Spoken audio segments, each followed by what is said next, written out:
Rosie's Story, written by Martine Gugel, illustrated by Noel Young. Rosie Wilson had red hair and freckles, but Rosie wanted to be different. "I wish I looked like everyone else," she sighed. "I wish I didn't have red hair and freckles." Rosie's grandparents thought she was beautiful.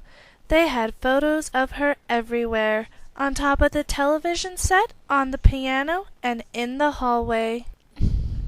But this didn't make Rosie feel any better.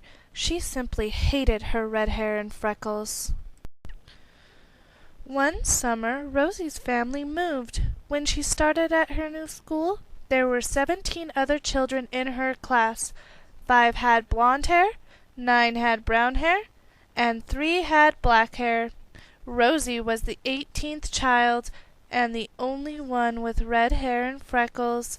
The others called her Carrots, Strawberry Shortcake, Firecracker, and even Dragon Breath.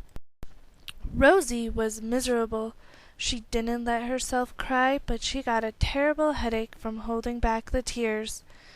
"I hate my red hair, and I hate my freckles, every single one of them," she said to herself. Rosie told her parents that the other children at school teased her. "Oh, Rosie, we think you're beautiful," said her mother. "And even if you weren't, what you are like on the inside is more important than what you look like." Her father gave her one of his biggest bear hugs and said, "Don't worry about the others. Just ignore them. They'll soon get tired of teasing you." Rosie hoped that what her parents said was true, but every school day was the same. "Hi, Sparky. Keep away from the redhead match. You'll get burned." "Run, fire, run!" Every evening Rosie spent an extra long time in the bath. She tried to scrub the freckles off her arms and legs. Every night she wished on a star that the color of her hair would change.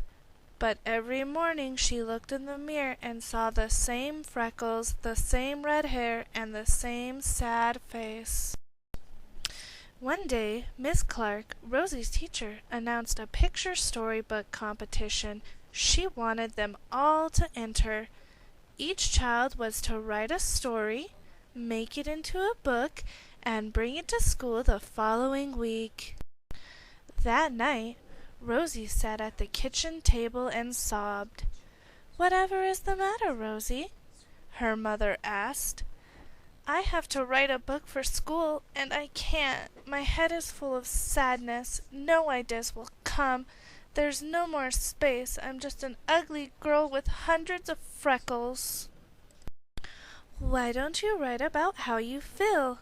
It might make you feel better, and it might help people understand," Rosie's mother suggested. "The others would think I'm silly," said Rosie. "They'd laugh at me." "Why not give it a try anyways?" her mother said. Rosie didn't like the idea, but she couldn't think of anything else.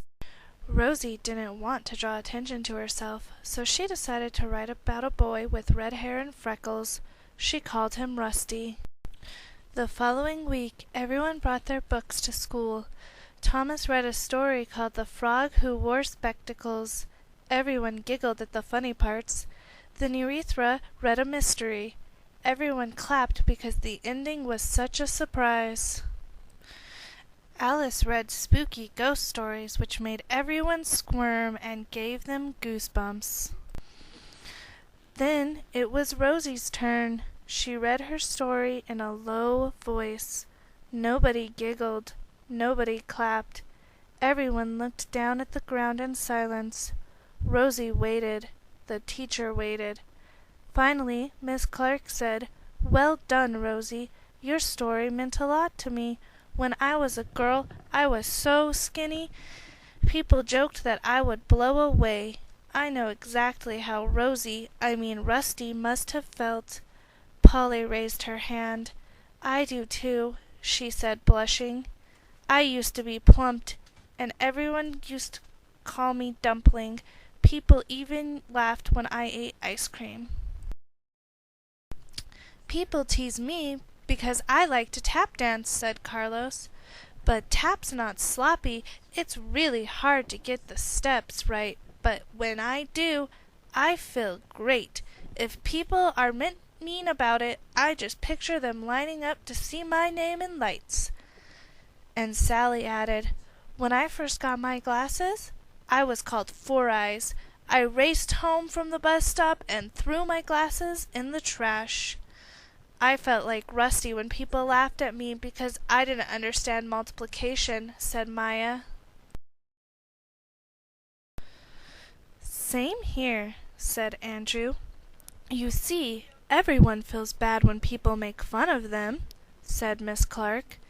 Understanding that you should think of other people's feelings is one of the most important lessons you can ever learn. The children finished reading their stories. Then everyone voted for the one they liked best. Miss Clark counted the votes for each story and announced the favorite story written was by Rosie Wilson. Someone shouted, "Good for you, Rosie!" The others clapped and cheered. Rosie's face went red as her hair, and for a moment her freckles disappeared.